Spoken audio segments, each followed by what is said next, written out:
గండేపల్లి దగ్గర జరిగిన lorry accident చాలా దురదృష్టకర సంఘటన. ఈ సంఘటనలో 16 మంది చనిపోవడం జరిగింది. మరి ఈ సంఘటన సంబంధించి యాష్ మెటీరియల్ వేసుకుని లారీ వస్తుండగా ఏలూరు దగ్గర ఈ తూర్పుగోదావరి జిల్లా సంబంధించి పత్తిపాడు నియోజకవర్గం సంబంధించిన 36 మంది ఏలూరు దగ్గర ఈ లారీ ఆఫ్ చేసి ఎక్కడం జరిగింది. ఎక్కిన తర్వాత లారీ వచ్చి డైరెక్ట్గా చెట్టు కొట్టి చేలో పడిపోవడం జరిగింది. అది యాష్ కూడా వేడిగా ఉంది.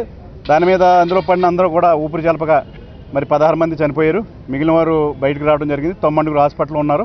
ఇవన్నీ కూడా తెలిసిన వెంటనే చంద్రబాబు నాయుడు గారు మాకు అందరికీ ఆదేశించి వెళ్ళమని చెప్పి ఆదేశాలు ఇవ్వడం జరిగింది. మరి కుటుంబాలను ఆదుకోవాలి అని చెప్పే ఉద్దేశంతో ఆయన ఈరోజు అందరికీ కూడా 2 లక్షల రూపాయలు అనౌన్స్ చేయడం జరిగింది. ఇంకా ఏమైనా బెనిఫిట్స్ వస్తే తప్పనిసరిగా ఇవ్వడానికి అన్ని ప్రయత్నాలు చేయమని చెప్పి ఆదేశాలు ఇవ్వడం జరిగింది, చేయడం జరుగుతుంది.